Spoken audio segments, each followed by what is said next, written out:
the work session, and then the city council meeting will follow. I am not Rusty Paul. He is away on business, and as Mayor Pro Tem, I take over. So today we start with a work session, and let's start with the first item, multifamily housing inspection program, presented by Ginger.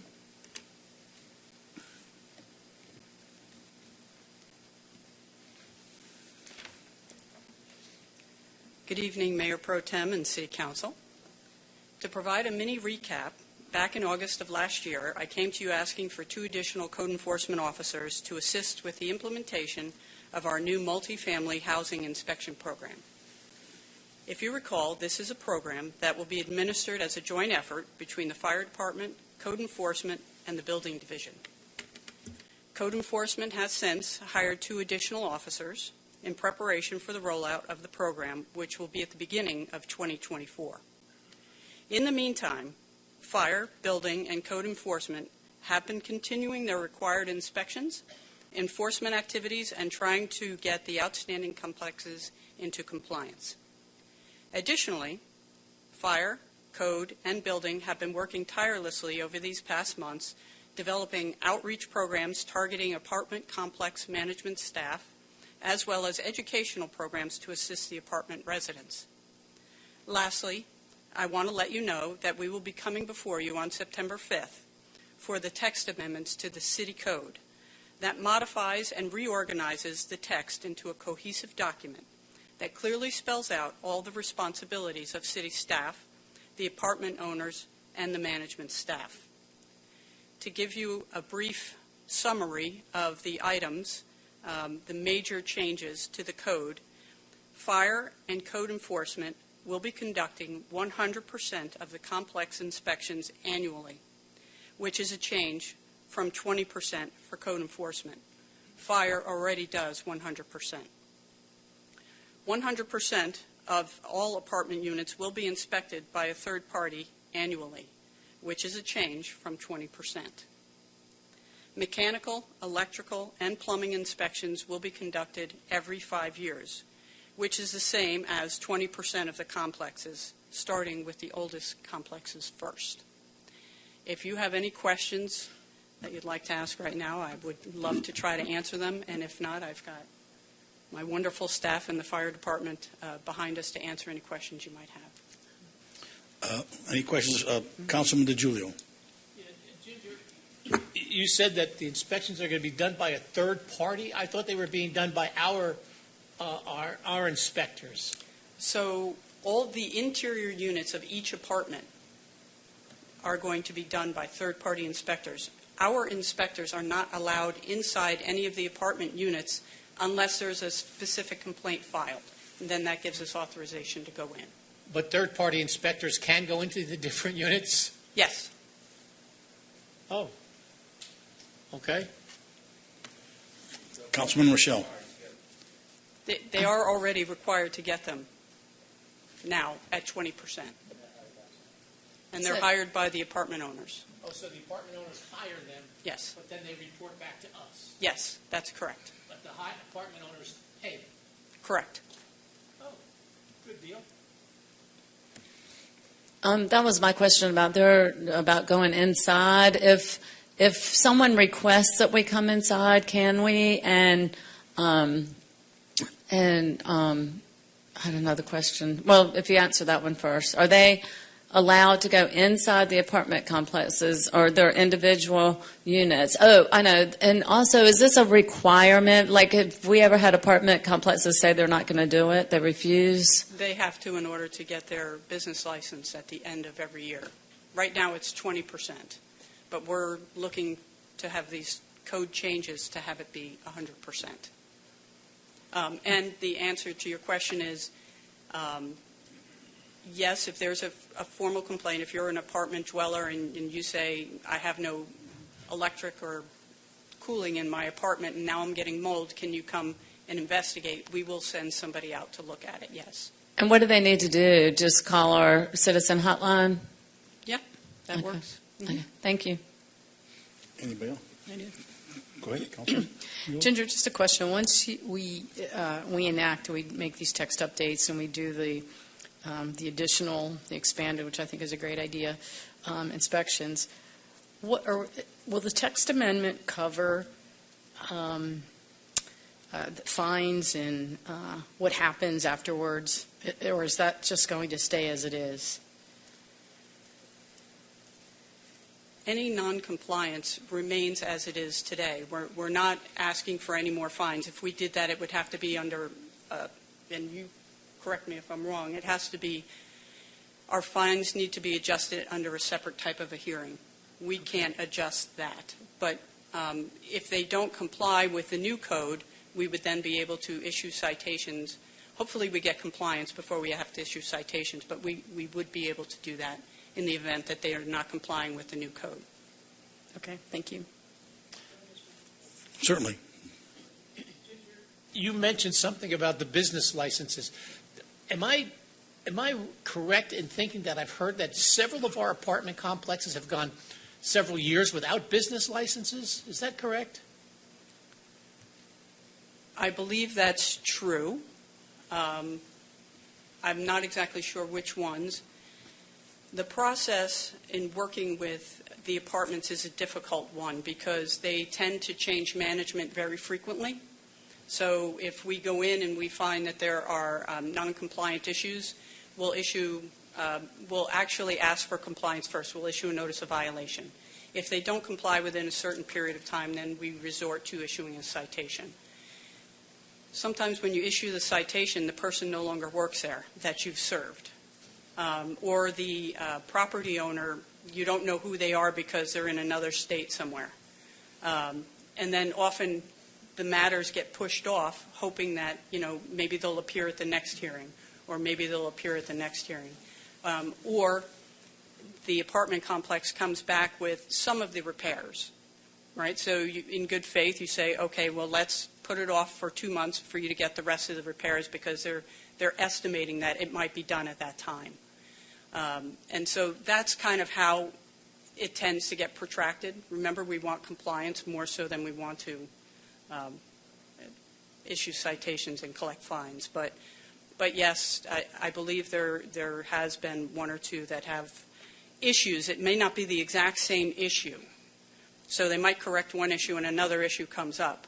So it's kind of like they're always chasing their tail, and they can never catch up because they're not making all the repairs at once. And I think that's kind of the circumstance behind the one that you're referring to. Anybody else? Yes, Dr. Kelly. All right, thank you. When you use the term the building official, are we referring to management or? We're referring to Jonathan Livingston, who is the building official. Oh, okay, that's like a title. Yes, he's in charge of the building division. Oh, okay. Is that located within community development? Yes, it is. Well, I'll be. Okay. Here's my next question.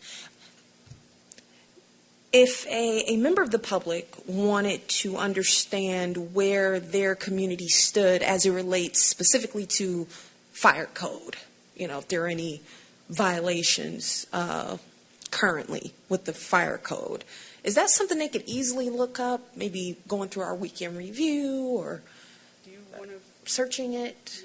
answer? I'll defer to the fire department. Okay. Good to see you again. Thank you, sir. Jesse Bernard, I'm the fire marshal for the city. Hi, We do have all of those inspections that we do on those reports. We do keep copies of all those inspections. They are available via open records request, or we can also reach out to the fire department directly, and we'll discuss those with those owners, those tenants, whoever needs to know that information. Okay.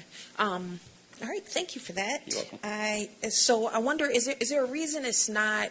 Because I know with like just regular code enforcement, that information is kind of front facing. You can almost go to the weekend review and kind of get a sense of where,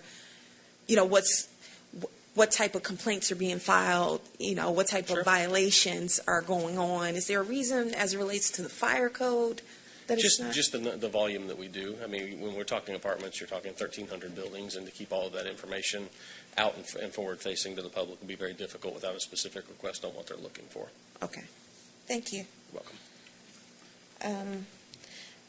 As far as the fines, and I'm not exactly sure who to direct this to, maybe you, Ms. Carlisle, I was just curious about how that's accounted. So when apartments do pay fines, does it go into, I don't know, some line in revenue, some line item?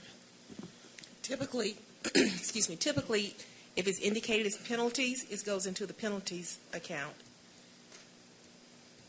Okay, and that's within the general fund? Yes. Okay. Got it. Okay, one last question about the MEP inspections. Currently, apartment communities have no requirement to do MEP. That's correct. Okay, and then so starting 2024, every 5 years. Right. So we'll be incrementally, so we'll do Rolling that 20% the first year, 20, so in 5 years, we'll get to everybody, and then we'll start the cycle all over again, starting with the oldest complexes first. Okay, so and regarding the increase in the third party, it sounds like you're saying this, but communities are being given a heads up, so to speak, or? We've been in contact with the apartment association Mm-hmm. here in Sandy Springs, so they're aware that it's out there and it's coming, and he's here tonight. Any And, pushback? I think there's been a little pushback because of going from 20% to 100% of interior inspections. I think we've gotten an estimate that the inspections are about $15 each-ish. They don't cut them a deal if you go? Well, I think that is a deal. Okay. Because they're doing so many at once. So it is more of an expense to them. But in the long run, we feel there'll be more preventative measures taken as far as for safety and the health of the residents. In the long run, it should improve their living conditions as we go through the process. Okay, and it's probably going to increase the amount of enforcement we're going to be needing to do, but I assume we're ready for all that. Yes, we did hire two new code enforcement Yeah, officers that will work 100% on this project. On that part of it, okay. All right, thank you. Anybody else? All right, well, we look forward to your recommendations in September, and stay after them. Thank you. Oh, I have one more question, sorry. Hang on, one more question. One more question. Thank you for bringing up September.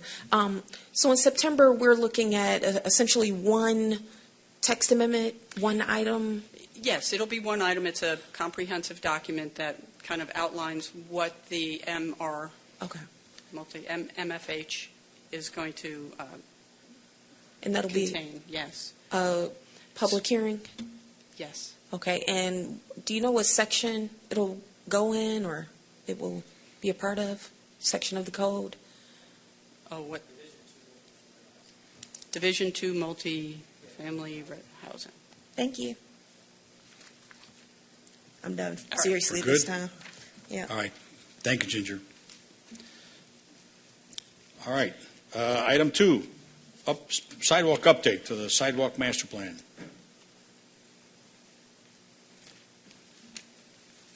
Good evening. Good evening, Mayor Pro Tem and Council. My name is Wesley Waters. I'm the Capital Improvement Unit Manager within Public Works. We are bringing this sidewalk. Is it not? Okay. All right. Sure. We're bringing the sidewalk network master plan update to you tonight, with the master plan being originally adopted in 2008 and then updated in 2016. We brought a sidewalk program update to you all as we were getting ready to start the new T-Splosh program designs in March of 2022, and it had a discussion of additional segments on the sidewalk network master plan where citizens had requested sidewalks on streets that were not currently on the master plan. And as an action item out of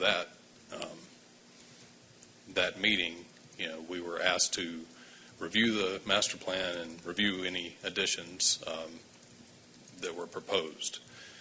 The master plan, as shown in the presentation here, It defines roads that are most suitable for sidewalks, and it also, within the definition of it is, it identifies streets that are eligible for funding within the capital sidewalk program, and also streets where sidewalks are required as a part of redevelopment. So, next slide. As staff evaluated the identified segments, many of them were due to sidewalk requests from citizens, and where we have had to respond to the citizens that your request can't be moved forward right now because it's not on the master plan. We've kept a list of those, so we had a database of people to reach out to let them know we were looking at this update. Then we put those in the list to be evaluated, and we also used the transportation master plan that was completed a couple of years ago, and where study had shown these activity centers with a 20-minute walking distance, which is the gray areas on the map shown. So staff generated a list of streets to evaluate, and we had internal meetings to evaluate the segments, and the map here shows the blue ones that we've proposed to recommend, and then the gray segments, the red is the existing master plan, the blue are the proposed additions, and the gray are segments that were evaluated and are recommended not to be added. Next slide, please. So with that, we're bringing this list to you tonight in the presentation. The following slides have the list of what's recommended and what's not recommended based on the review. And what we'd like to do is get your feedback, answer questions, and get your feedback over the next couple of months on if there's some segment we've recommended that doesn't make sense. More likely, is there a segment that we haven't recommended that needs to be added that we can evaluate? We'll do that, and then bring the updated plan to be adopted in December. So that's where we are, and that's what we're asking. Use this current. It's in the next slides are just a list of the ones that have been recommended, and a little shorter list of the ones that haven't been recommended, or that have been recommended not to be added. So, I don't intend to read through those. Those are there for review. We can scroll through them, but our ask is for you to review these, give us any questions, comments, and feedback over the next couple of months, and we'll add anything to be evaluated or to be reconsidered. Are you the point man for this communication? Yes, sir. I am, yes. And if citizens, we're kind of, in this case, we're asking them to come through you all, but as always, they can call the call center. They do. And they can recommend, or they can request sidewalks on their street, and we'll evaluate it, and we can, but many of the streets have already been evaluated that, a subdivision street that just wouldn't be considered. That being aside, most streets that are really to be considered are in this list.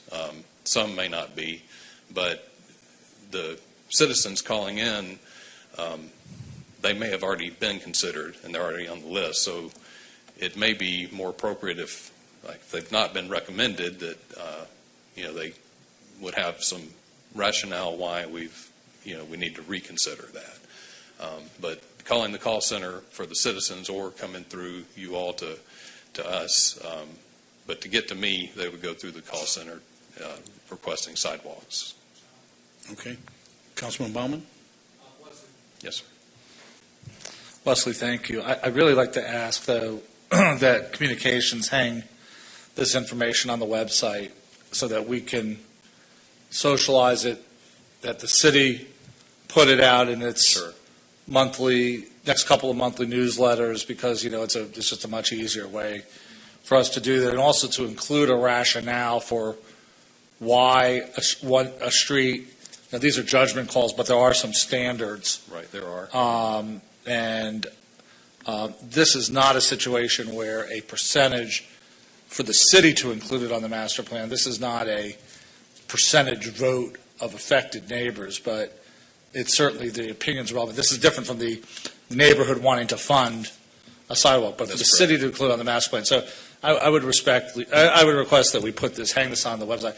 I do want to ask a question of you, and if Marty wants to chime in as well. Have we reached have we got enough time to consider in some of these projects, in most of these projects, which side of the street it would go? And the reason I ask is there's still, even though we've long since moved on from requiring new construction, somebody tears down a house and builds a house to build the sidewalk, we do want to get, as my understanding under the codes, in practice, we're trying to get right-of-way, That's correct. confirming right-of-way, construction and access easements or designated easements. Do we want to make sure, would it make sense to be designating for the new ones and for, frankly, again, for all of them, I know it's a task, which side of the street? Certain streets have already been evaluated that way. Portions of Powers Ferry, Yeah, that comes to Dudley mind. Lane, and some others. So where it's most appropriate so far, there may be additional ones. A lot of streets where it gets more dense and, inside these pedestrian activity areas, that may not be appropriate, but we have evaluated that in the past. Yeah, and that was really my follow-up question was, are we reaching a point where it may be time to consider whether there are other side of the street locations throughout the city where, if feasible, it would be time to go ahead and get, if it's not already there. I think of, for example, Mount Perrin. There could be long stretches of Mount Perrin where, frankly, the other side of the street, maybe the Mount Vernon Ridge, maybe on Hammond. I mean, there's going to be places around the city where it might be valuable, but I know we have to balance the availability of funds to make sure we kind of capture the first side of the street, Right. as many streets as we can get before we start hitting second side of the streets. And part of the answer to that is even when these streets get put on the master plan, they still have to go through the evaluation process for funding and the rank scoring.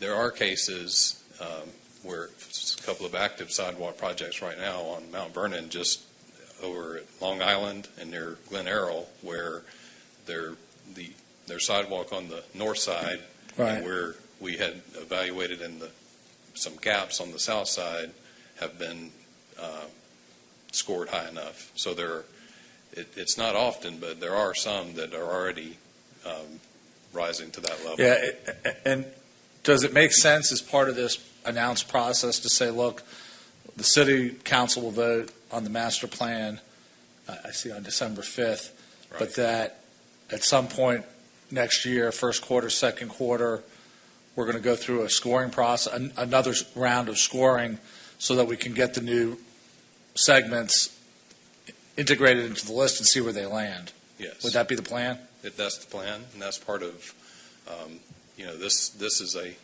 kind of a step toward that as well, that we maintain a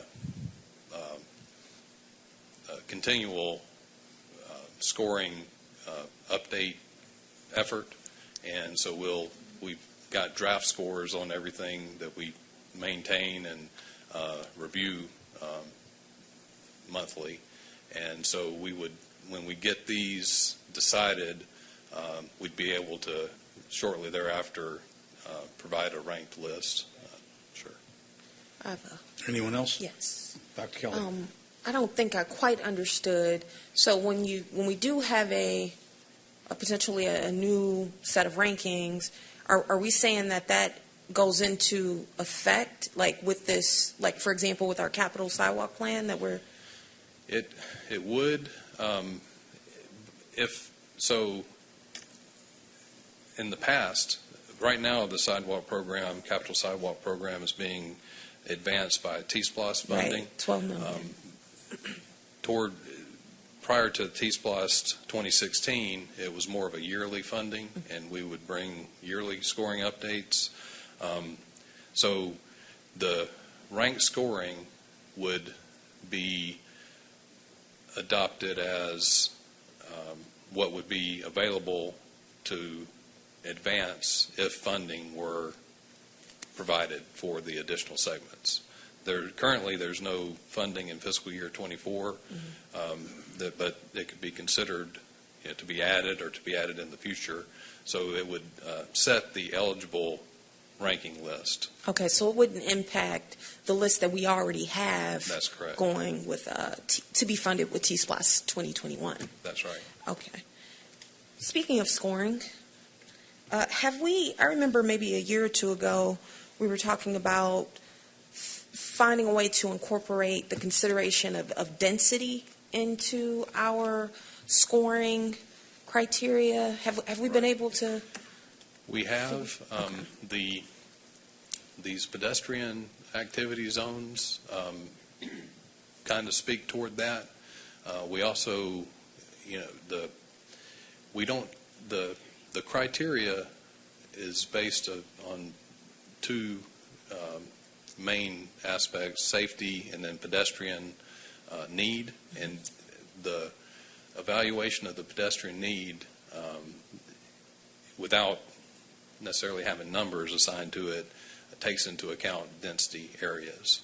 And that's kind of the discussion of where sidewalks on both sides would be more appropriate and things like that. But it's considered in the evaluation on the pedestrian need being in more dense areas. And aside from the activity areas that are defined from the master plan, transportation master plan, staff has looked for other areas that are maybe some smaller areas where it might be more dense that don't fit right in those areas. But so it's considered Indirectly? empirically, yes.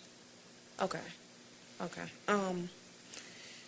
Let me also ask, is there a publicly available version of this plan that's a little bit more interactive? Maybe, because this looks like a GIS map, but is there anything that the public can access where you can kind of zoom in or hover and get The master plan, I think there's a static image on the website. You got to figure it out. I think GIS, and I don't want to commit for what they can do, but I believe they can add it to, like the weekend review map has our active sidewalk projects. It could, I know everything else they do, they can add this layer to everything that we use. So I imagine they could add the plan as a background that could be accessed. Okay. So if I'm a resident and I'm curious about a particular stretch, I'm just saying it'd be nice to be able to kind of fairly easily go and see if my stretch is in the plan. Right. Also, I'm curious about how much of particularly the red existing master plan has actually been built. We have a database of that, and Okay. also in GIS, so we can have a map that can we may have to break it into zones Okay. that we can prepare to Nice to see demonstrate that. Sure. Yeah, because I assume we've made considerable progress in the red. And I think, I don't have it in front of me, I think we've got where we've pulled down the numbers of, we've got X amount of miles built out compared to the X amount of miles on the master plan. So we can provide that number and the map. Right. Okay. Thank you. Wesley. Anybody else? No. Councilman Rochelle. Wesley, does this only include, this doesn't include the sidewalks that we're expanding, for instance, the ones on Mount Vernon, correct? On Mount Vernon from Well, this- Roswell Road to Glen Ridge, for example. Right. It includes streets that are already, on the master plan. It doesn't show projects, but the streets are existing, so they do show So up they on show the the map. existing, okay. And then, Marty, I wanted to ask you about Dunwoody Road, the street that we went over to.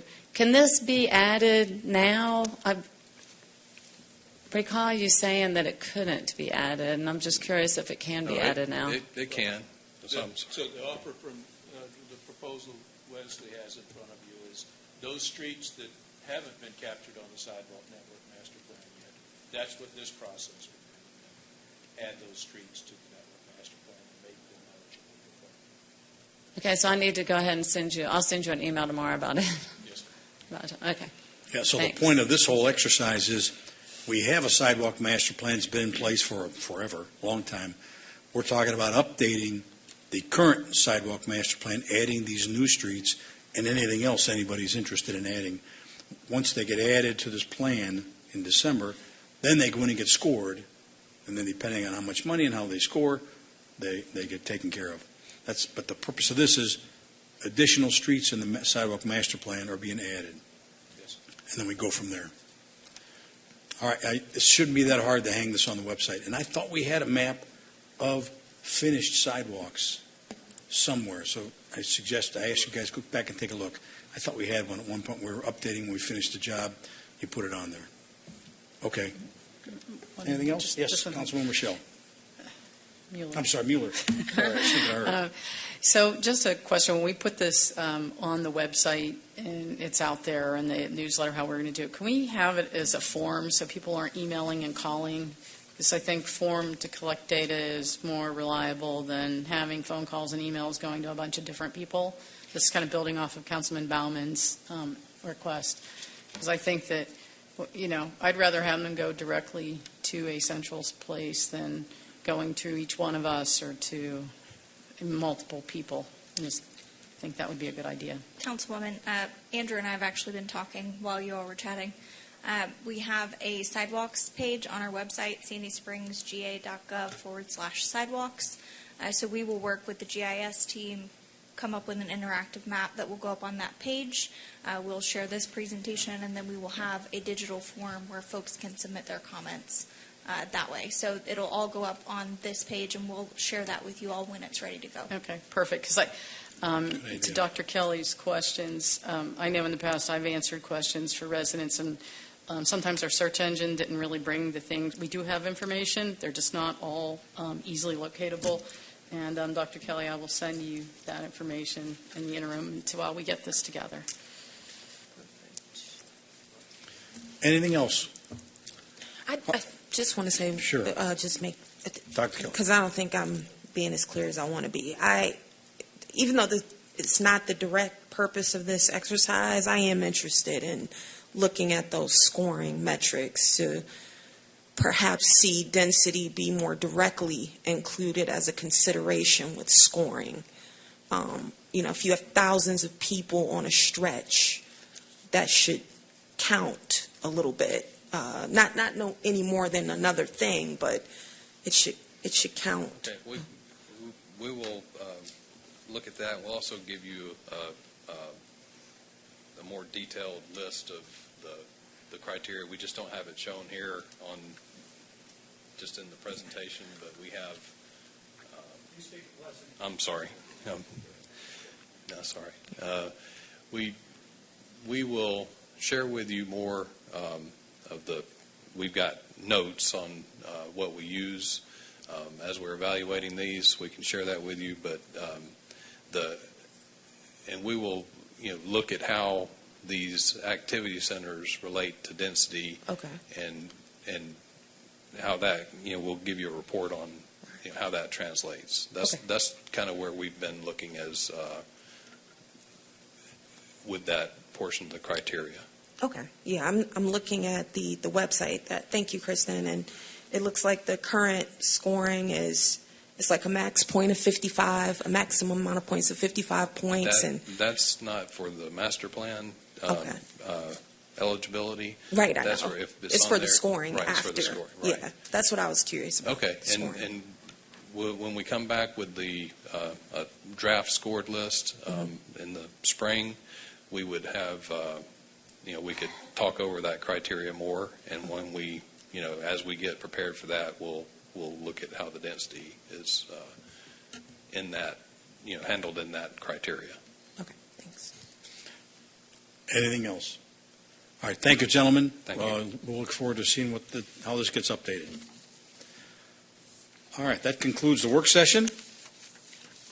With that, I'd like to call the meeting of the Sandy Springs City Council to order for Tuesday, August 15th, 2023. Will the city clerk please make announcements and call the roll?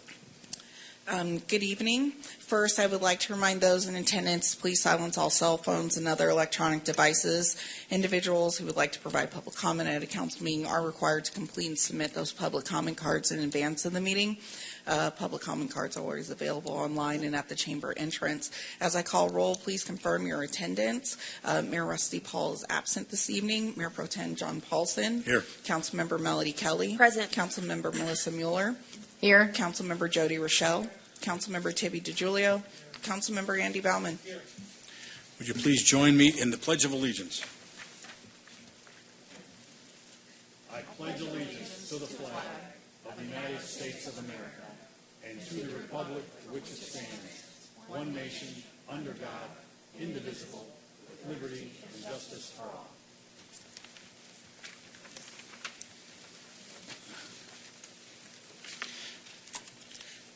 Have we received any public comment cards for tonight? We have not this evening. All right, so we'll close the public comment session except for one quick comment. You all been watching the news, and the state of Hawaii has got hit pretty hard this past week. I have a friend of mine actually that retired there and moved out there, and I've been trying to get him for 2 days and can't get him. His business in Washington State hasn't gotten a hold of him yet, so I think he's only one of tens of thousands. So I guess my point is, my hearts go out to these folks, and let's everybody just hope that they're as safe as possible, and we go from there. But it's a tough, tragic situation out there, pretty nasty. All right. Yes, sir. Councilman DiGiulio.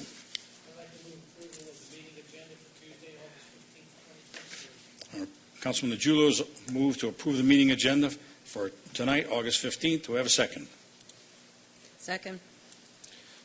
Seconded by Councilman Rochelle. Any discussion? Hearing none, I call the question. All in favor of the meeting agenda, say aye. Aye. Opposed? All right. Mayor Pro Tem. Councilman Rochelle. I'd like to move that we approve the consent agenda for Tuesday, August 15, 2023. Councilman Rochelle's moved that we approve the consent agenda. Do we have a second? Second. Second, Councilman Mueller. Any discussion? Hearing none, call the question. All in favor of approving of the consent agenda for this evening, say aye. Aye. Motion, the consent agenda is approved. All right, let's see. Moving on to public hearings. Will the clerk read the first item? There we go. Excuse me. Agenda item 2023-236. This is ABL 102695. Consideration of approval of alcoholic beverage license application for 404 Splatter LLC, doing business as the Splatter Studio at 5920 Roswell Road, C212, Sandy Springs, Georgia 30328. Applicant Howard Gerson Krinsky, for consumption on the premises of wine and malt beverages, BYOB, presented by CFO Tony Carlisle. Yes? Good evening, Mayor Pro Tem and City Good Council. evening. This is a new application for consumption on the premises in wine and malt, BYOB, 404 Splatter, LLC, DBA The Splatter Studio, 5920 Roswell Road, Suite C, 212, Sandy Springs, Georgia, 30328. The applicant, Howard Krinsky, has met all requirements and staff recommends approval. This is a new application. It is in Councilwoman Melissa Mueller's district. Thank you. Have we received any public comments? We have not. All right, we'll close the public comment period. What's the desire, council? Mayor Pro Tem? Yes, ma'am.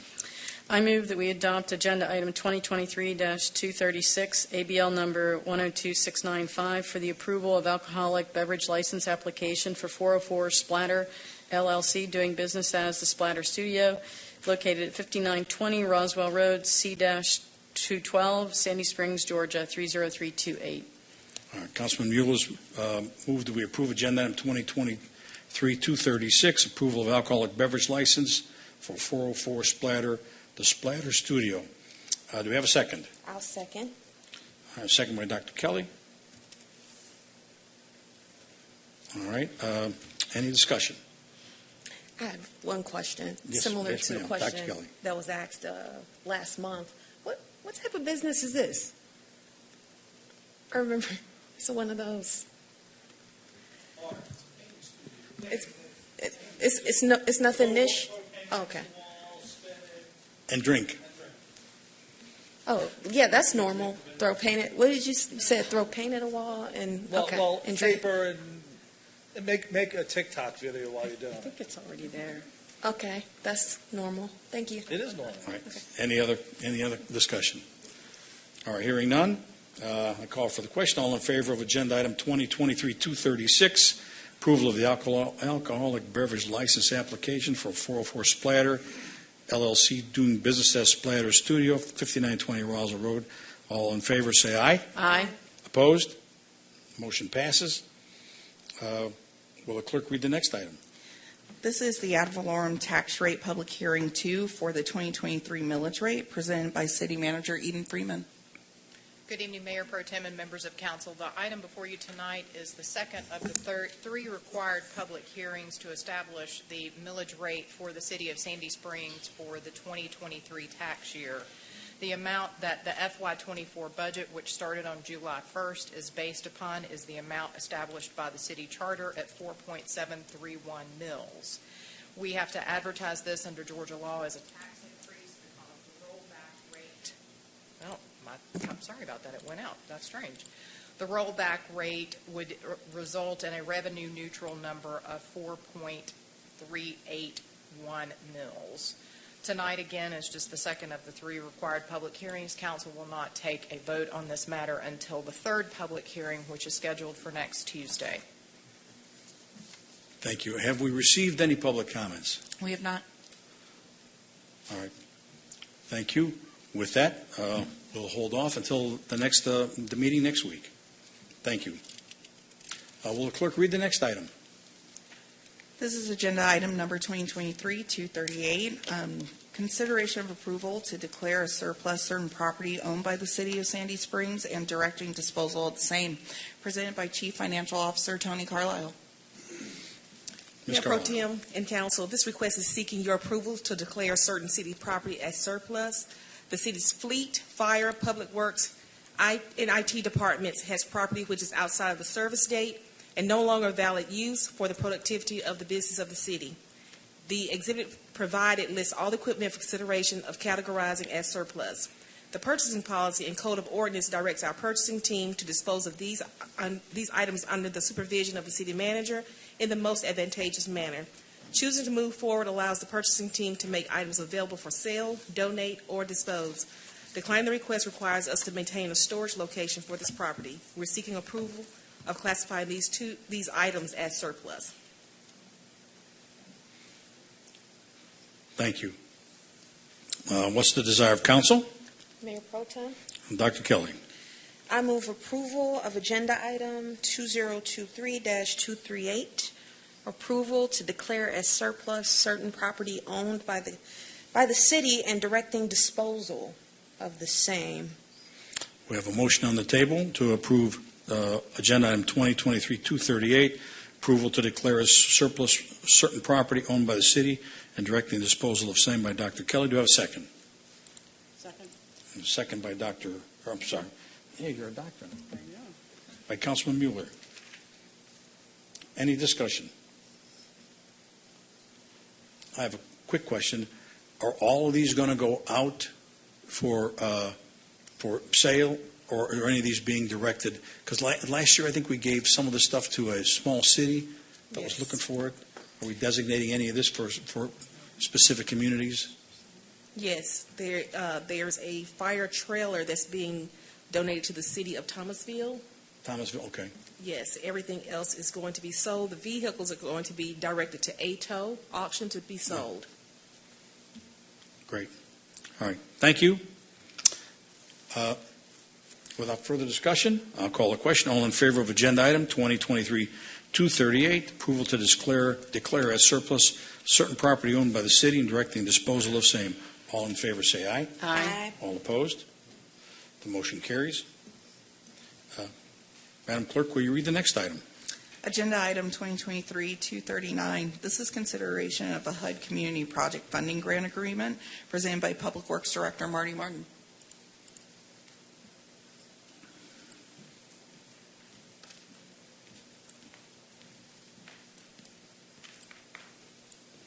Mayor Pro Tem and Council, good evening. Tonight I bring forward to you a recommendation to enter into a grant agreement with the United States Department of Housing and Urban Development for funding in support of the Path 400 Trail Extension Project. In April of last year, the city applied for some $12.3 million or so in federal funds through Representative McBath's office in support of the Path 400 project, the construction deficit identified at the time of the submission. When considered within all of the other funding requests nationwide, ultimately the city was awarded $750,000 through the Economic Development Initiative, HUD's Economic Development Initiative this year, specifically for this Path 400 Trail Extension Project. With that, tonight I'd ask that we accept that grant agreement from the Department of Housing and Urban Development for application to the Path 400 project as requested. Further, we have a little bit of environmental review that will be required to perform in order to satisfy HUD's requirement for NEPA on this. We think, given the rigor of the NEPA review we've already conducted for Federal Highway Administration, we'll easily satisfy that, no significant or any additional cost there. As well, this project, or this grant, does not require a local match, so the $750,000 goes directly into the funds available to render the Path 400 project. Thank you, Marty.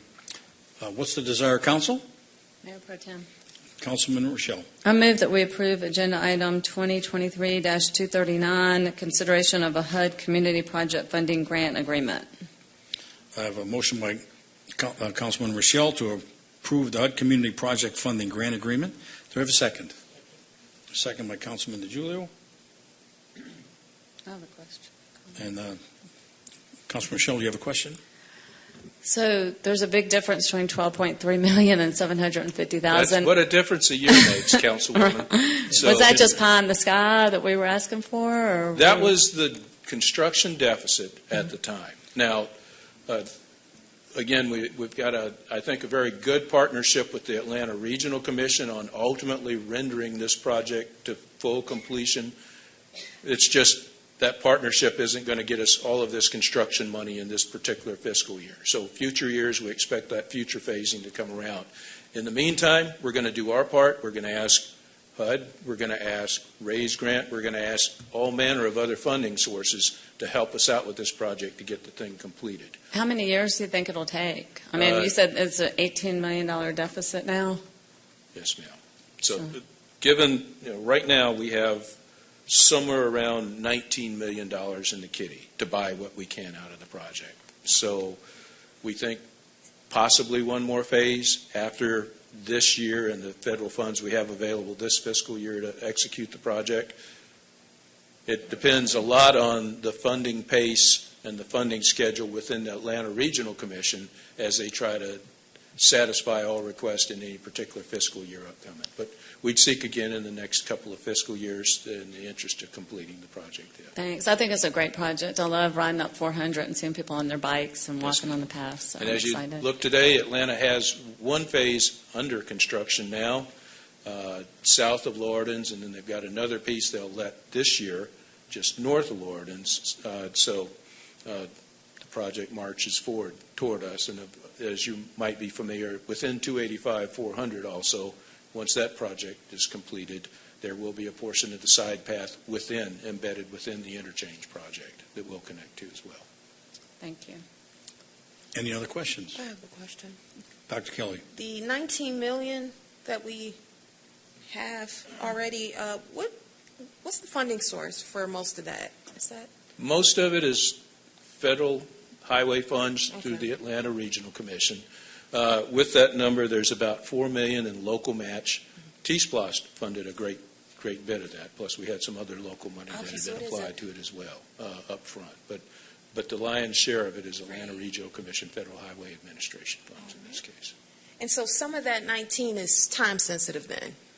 Well, it's slated against this particular fiscal year. So fiscal year just began for Georgia. That means July, federal government kicks over 1st of October. So we've got the money now in fiscal year 24. That's where we sit on a good let schedule to be able to put out the portion that we can execute with the monies available this particular fiscal year. So you're going to do that? Yes, sir. Okay, yeah, that wasn't clear to me. So we are Yeah, building. so we're not pieces. delaying. We will have in front of you later a phased approach so that we move ahead this fiscal year with the portion that we can fund now, and on a schedule with the Georgia Department of Transportation to do so. Okay. Right. I didn't catch that. Thank you. Yes, sir.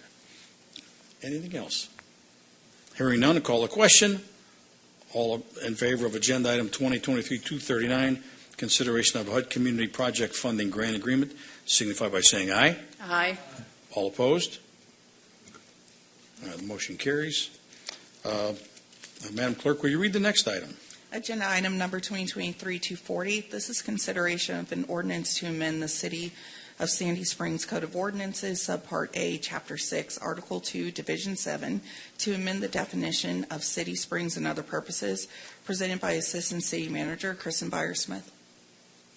Good evening, Mayor Pro Tem and City Council. In 2017, City Council approved an ordinance to allow alcohol consumption within the City Springs District, and that's shown on this map in yellow. The ordinance established the boundary and related requirements for that open container district. As the City Springs District evolves, we identified a need to expand the open container district boundary with the proposed additional boundary shown in red on this map. No other changes to the ordinance are proposed at this time, and I'd be happy to answer any questions you may have. Any question? So we have an agenda item. What's the desire, Council? Mayor Pro Tem, Yes, ma'am. I move that we approve agenda item 2023-240 for the approval of an ordinance to amend the City of Sandy Springs Code of Ordinances, Subpart A, Chapter 6, Article 2, Division 7, to amend the definition of city springs and other purposes. We have a motion by Councilman Mueller to approve the ordinance to amend the City Council Code of Ordinances, Subpart A, Chapter 6, Article 2, Division 7, to amend the definition of city springs and other purposes. Do we have a second? Second goes to Councilman Rochelle. Any discussion? Ms. Mueller. Hey, Kristen, so a question on the map where it shows Hildebrand. So if people would be able to walk up and down Hildebrand but not step off the sidewalk into the property, is that if I'm reading that map correctly? Yes, so Yeah. we carefully outlined, so you can see the boundary, we tried to stay internal to the major streets, so internal to Sandy Springs Circle, Johnson Ferry, Roswell Road, with that boundary. And then some streets have both sides, and some do not. So we tried to think carefully about where events would be happening, where folks would be walking, and that sort of thing when we came up with the map. Okay, thank you. John? Yes, Councilman Baumann. So, Kristen, I guess, and I'm not a New Orleans goer frequently, but I guess I'm wondering if other owners wanted to be included, thinking that Bluestone Lofts and maybe some of those commercial properties all the way over to Roswell Road, why wouldn't we consider even enlarging this just a little bit further? I mean, the development plans, I assume, are going to include some new retail or restaurants. They're going to include some new residential. I don't know if it's a competitive advantage or disadvantage. I certainly would not want to impose it on properties that the city does not control. But would we not want to consider inviting some of these adjacent properties? I just wonder if more thought should go into the ultimate boundaries of this. And frankly, I'm not suggesting anything other than raising the question and hearing from colleagues in the community on this. But was there thought given to some of these other properties as well? So at this point in time, all of the property that you see is city-owned property, and we were specific about that. If it's the desire of council, we certainly can approach other property owners and ask them if they have an interest in being included and bring that forward to you all for consideration in the future. So I have a follow-up to that. Does that mean that the people in Bluestone can't go out in their parking lot with a drink? That's private property. Do we have any say over them doing that now? And we don't regulate them. This ordinance applies to licensed sellers of alcohol. You already can go out on your own property with the alcoholic beverage, but this ordinance applies only to licensed sellers of alcohol. Okay. And then a follow-up question, when is this in effect? I mean, is it in effect tomorrow, or does it have to be a special event for this to be in effect? No, so this would go into effect immediately. So, for instance, we have our upcoming Bluestone Art Music Festival. That's September 29th and the 30th, so this would be in effect for that event. But you have a good point about the event question, because it only applies if the right-of-way has been closed by the city. All right, so it's an official city event where the right-of-way has been closed. That's when this kicks in. Correct. And if that's not the case, you can't just go wandering around on a Thursday night crossing the street. Okay. All right, any other questions, folks? Hearing none, let's call the question on agenda item 2023-240, ordinance to amend the City of Sandy Springs Code of Ordinances, Subpart A, Chapter 6, Article 2, Division 7, to amend the definition of city springs and other purposes. All in favor say aye. Aye. Opposed? The motion's approved. Madam Clerk, will you read the next item? Agenda item number 2023-241, consideration to approve the appropriation of certain property rights and interests located at 7320 Roswell Road. That's tax parcel number 170032LL0254 through the use of eminent domain as it relates to the Dalrymple Roswell Road intersection improvement project, and that's project number TS 108. This is presented by City Attorney Dan Lee. Mr. Pro Tem and Council, this property is, as the clerk just said, is at Roswell Road and Dalrymple. And we've discussed it many times, and I can represent to you that staff has worked diligently on this property to make the design something that the community could use toward the safety improvements of the interchange and to be less invasive on the property owner. This thing has changed about 4 times, dealing directly with the property owner.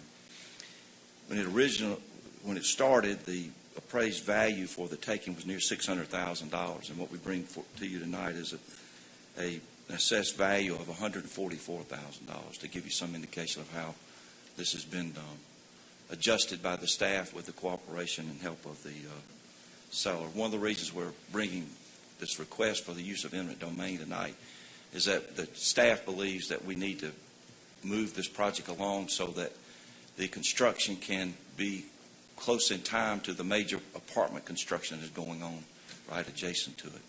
Hopefully, I would give it about a 90% chance we can settle this with the owners. They have an attorney, and we'll be in constant contact with them. But we have been unable to reach a conclusion, and we fear that the further delay would delay the project. We would ask you to allow us to use eminent domain for the condemnation of this property. Thank you, Mr. Lee. What's the desire, Council? Mayor Pro Tem. Dr. Kelly. I move approval of agenda item 2023-241, approval of the appropriation of certain property rights and interests located at 7320 Roswell Road through the use of eminent domain as it relates to the Dalrymple-Roswell Road intersection project.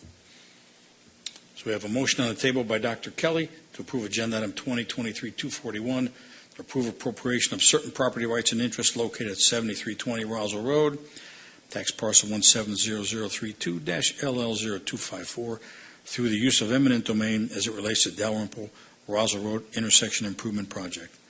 Thank you. Do we have a second?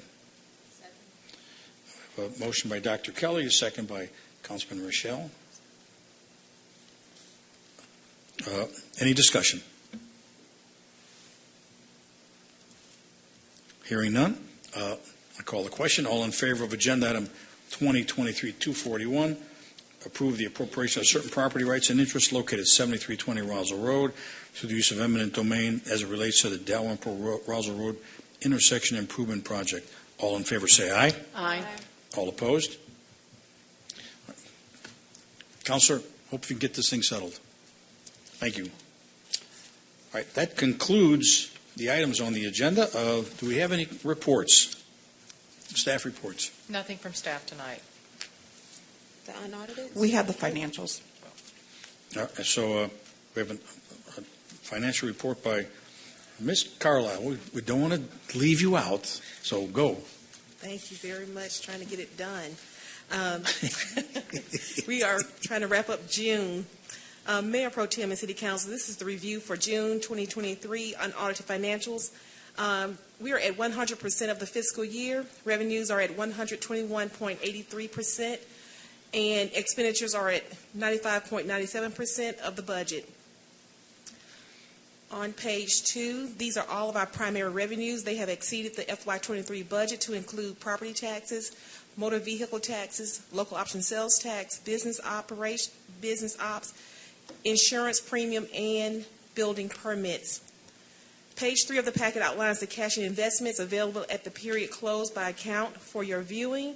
Page 4 of the packet provides a trending analysis of the local option sales tax collected since 2019, finishing even stronger than pre-pandemic periods for 2023. And we continue to review the expenses for each department as we prepare for the annual audit, making necessary corrections and adjustments. We are confident that the data presented is final for the year. This concludes the financial review for June 2023. Thank you. So this effectively closes out last year. We have to go through the audit, so we're Okay. still reviewing just to make sure everything is in the proper place. Okay, subject to audit. Yes. Great. I had a question for Dr. Kelly. Ms. Carlisle. I'm having some trouble finding the penalty line item that we mentioned earlier. The what? The penalties line item that we mentioned earlier with respect to the fines. Okay, so you would have to delve into it because it's a charge code in the revenue system, and the charge code rolls up into business licenses, which is 316100. You should see that at the very top of page.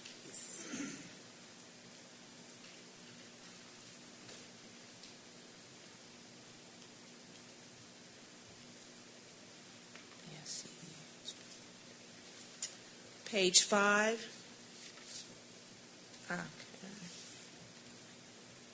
Can you show it here? Are you able to? 316100 is going to be under total taxes. It's the third from the bottom. Business and occupation tax. It gets Yes. folded into that. It rolls up into that, yep. Okay. All right. Mayor Pro Tem John. Yes.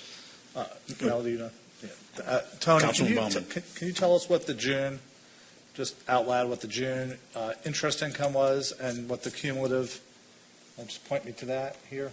Okay. On page 1, Yeah. we're going to scroll down to the category total investment income. Yeah. The interest revenue for the month is 1.5 million. I'm sorry, 1.5 million for the month of June? Yep, 1578491. and for the year is $5,103,748. So I want That's to good. use that to segue to under staff reports and council reports, if I may, to really direct it towards the council, because we were taking this up yesterday in our special meeting on our first public hearing on the taxes.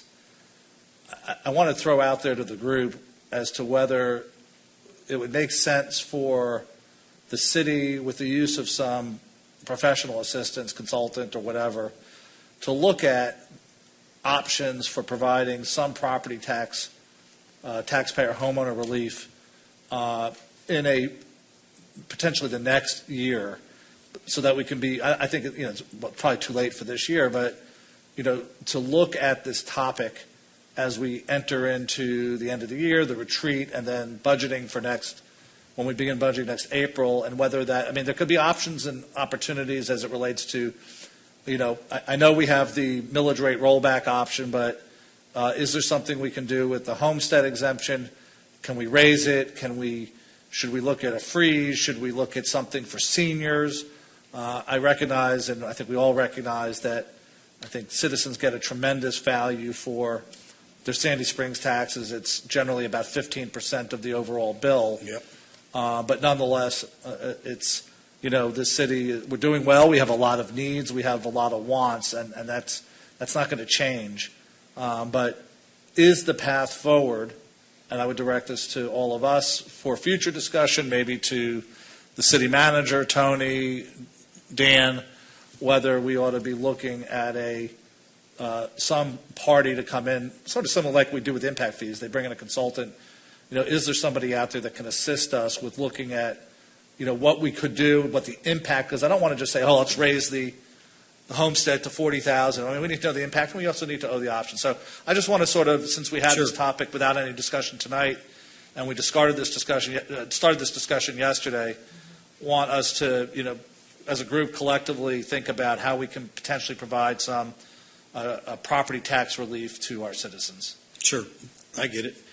Actually, I think that's worth talking about. Maybe something in during the retreat, and let's also see what other cities do and see if any of those look appealing. There may be something that we haven't thought of, but I don't see a problem with exploring this for next year, for sure.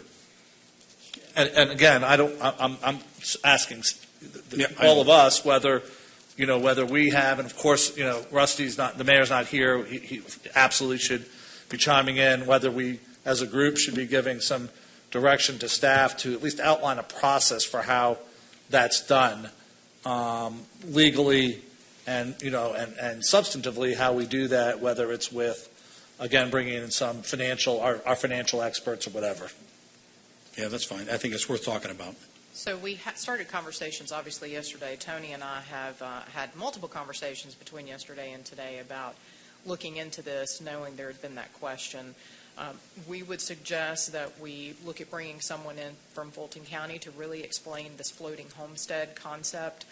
We very quickly learned yesterday that we are unable to give you a blanket calculation that will show you what that truly means to the city as a whole. It is actually a number that is calculated per parcel, and it is extremely complicated to the point that I pulled my tax bill so that Tony and I could walk through it with someone from the county, and they explained. So we do know how, and we can conclusively tell you that the floating homestead is included in our projections for the millage rate. But yes, we are looking at that. And then the city attorney also just reminded me, if there is a desire of council to change our homestead exemption, that would require local legislation. So we would actually need to get that done pretty quickly towards the start of the General Assembly if there is a desire to make any of those changes. So the question would be, does this group want to prioritize that as something to look into? Because it obviously it's a long lead time. I hear you. How about this? Let's informally discuss this with the mayor, and if he wants, we'll talk about it at the next meeting and see if we want to pursue this. I hate to rush this kind of stuff, but we can also try to identify some outside consultants that might have expertise in doing these type of, if nothing more than to double check our calculations. Good idea. All right.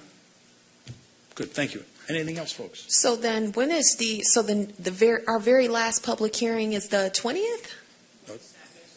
Oh, it's next Tuesday. Okay, so we may chat a little more about this then. Of course, that would be a good time. All right, thanks. Well, again, keep in mind, the motion and what we're talking about here is, what do we do with the millage rate for this year? Yeah. What you guys just talked about is really something we have to explore going forward. Yeah. I think it's 6 o'clock, isn't it? It's at 6 p.m. next Tuesday, 6 p.m. in the Barfield Conference Room.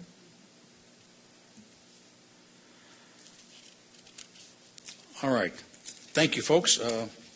We moved along pretty nicely. That's good. You're what? Oh.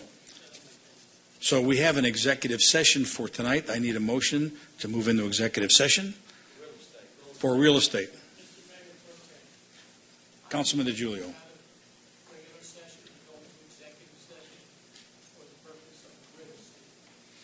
Thank you. There's a motion on the table to move into executive session. Do I hear a second? Councilman Rochelle, second. Any discussion? All in favor, say aye. Aye. All right. As is our custom, we are not going to decide anything after the executive session. So, but you're welcome to stay if you like, but there'll be nothing other than adjournment when we come back. All right. We're in executive session. Thank you.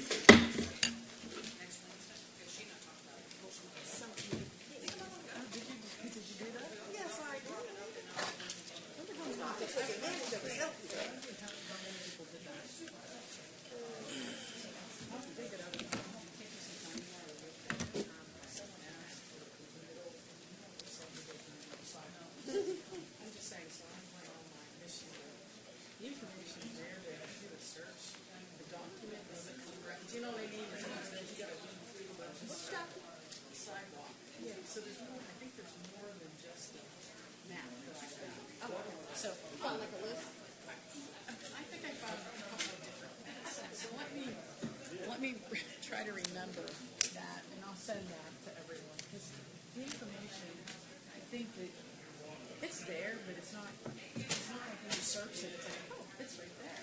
It's called something else, I don't know, I can't remember the one that you get into those things, but I know you do that too. You get into these little things and you're searching all over and it's like you're taking a trip around the world to get your information. So I'll look for that tomorrow. Okay.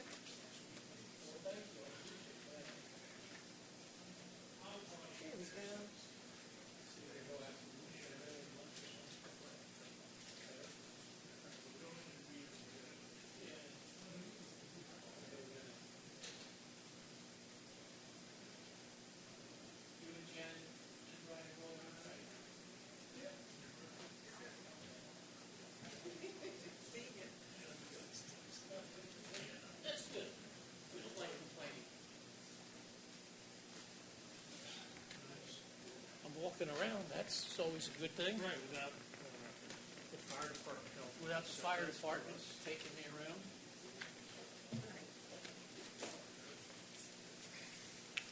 All right, take care, buddy.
Second. Councilman Rochelle seconded it. Any discussion? All right, all in favor, say aye. Aye. All opposed? All right, Mr. motion Mayor passed. Pro Tem, I move adjournment. Second. Motion to move and adjourn, second. All in favor? Aye. All right, let's go.